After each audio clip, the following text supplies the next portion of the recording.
turuhan yung karamihan ng mamamayan na naapektuhan ng war on drug. Maraming salamat po sa inyo.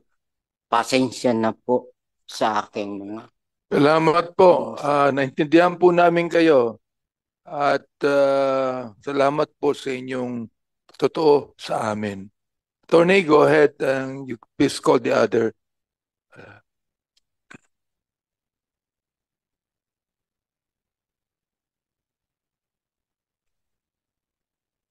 Your Honor,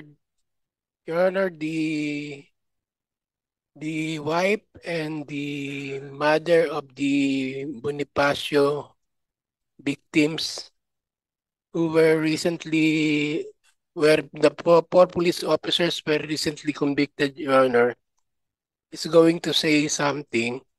He has already testified before during the previous hearings, Your Honor, but he has something more to add. Sige.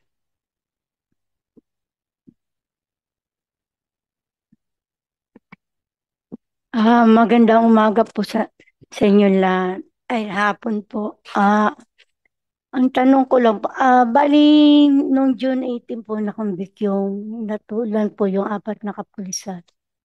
Ngayon po, patuloy pa rin po ako umaasa na makamit ko po talaga yung hustisya. Hindi lang po sa akin, sa amin lahat ng mga biktima. Nagpapasalamat ako dahil nagkaroon ng ganitong hearing na sana may patunguhan at makamit namin ang hustisya ng bawat isang biktima. Ang tanong ko lang po, yung time po kasi nung pinatay yung mag-ama ko.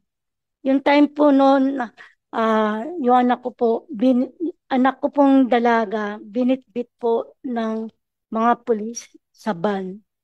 Tapos po, yung pinalabas po kami nung time na sa pilitan po kami hinila pababa. Nakita ko na may soko at punerarya. Nalaman ko po yun na punerarya sila at soko. Yung time na nasa hospital kami at nilapitan ako na kukunin daw nila yung katawan ng mag-ama ko. Halos natakot ako nung time na yun kasi kala ko yung time na yun, mga pulis sila, yung pala mga soko na rin sila. At halos nakipagtalo sila doon sa kinuha kong punerarya na sa pilitan nilang kinukuha yung katawan ng mag-ama ko. Sa totoo lang, hindi naman yung mag-ama ko ang hinahanap. Doon sa police report, ang nakalagay, pangalan ng kapatid ng asawa ko. Sa pag-operasyon niyo po ba, may posibilidad pa na nagkakamali din pa kayo sa pangalan? O sadyang di nyo alam yung operation? Lalaki po. Lalaki po. Halos yung time na yun, isang kaming dignidad. Halos yung at saka 45 caliber. Ayon po dito sa ibinigay na kampo ng police report. Kaya sa bahagi po nung pangyayaring yun, napakasakit sa isang ama na bunso ko pong anak yun na magbe-birthday po siya ng December 5. December 2, nung nagkaroon po siya ng putukan doon sa lugar namin. Yun po yung sinasabi ng ating mahal na Pangulong Duterte, within 6 months, matatapos ang war on drugs. Na hindi ko naman po inaasahan sa sakit na pangyayaring yon ay naging isang collateral damage po yung pangyayari, yung anak ko dun sa petsang December 2, year 2016. Totoo po itong nangyaring ito. Kaya sa bahagi bilang isang magulang na pinalaki po ng kanyang nanay, hanggang ang nais po niya ay makapagtapos sana ng teacher o guro. Nung idineklara yung ganitong sistema ng war on drug, isa po ito sa pangyayari na hindi ko inaasahan. Ang inaasahan ko dito sana ay magtuloy-tuloy ang investigasyon sa katulad namin na nadamay o collateral damage. Wala na po ba kaming karapatan na magkaroon nito ng isang masusing pag-iimbestiga sa taon 2016, December 2. Ilang taon na po yung kaming mga collateral damage ay naghahanap ng hustisya. Sa pangyayari na pumapasok ang ICC, ano po ang ginagawa natin? At sa bahagi po ng ating kagalang-galang na kompo ng chairman ng ating Commission on Human Rights, ngayon lang po kami muling nagtitiwala sana na magtuloy-tuloy sa katulad naming mga naging collateral damage na magkaroon po ito ng isang ustisya. Dahil nung pong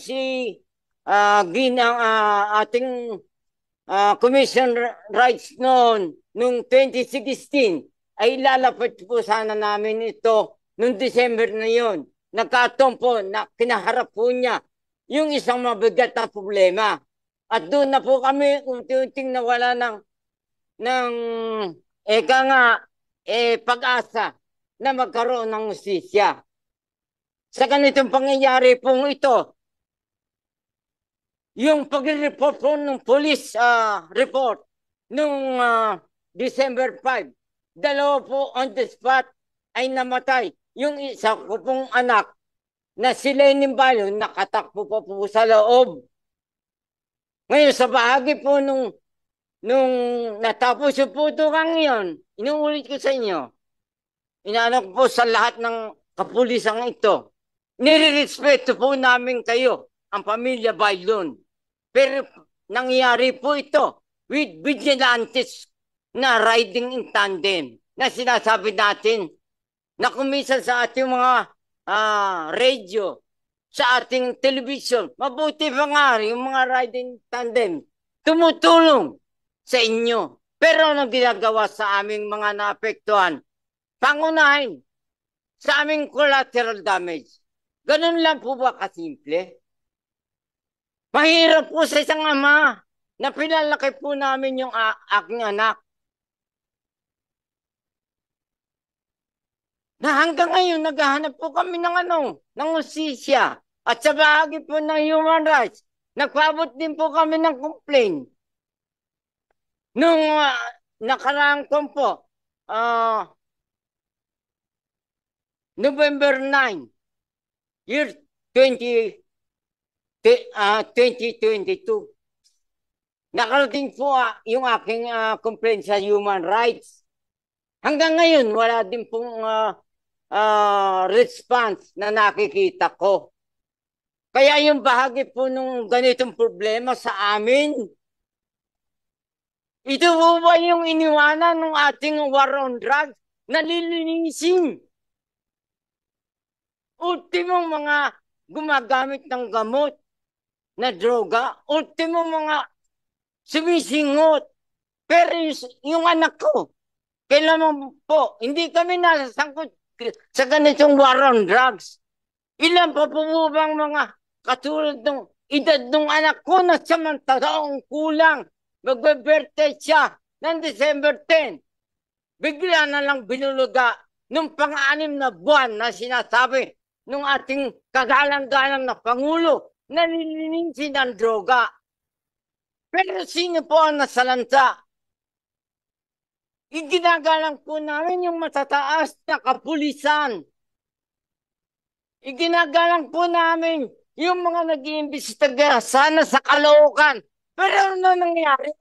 Tinagkuran po kami dahil wala po akong maituro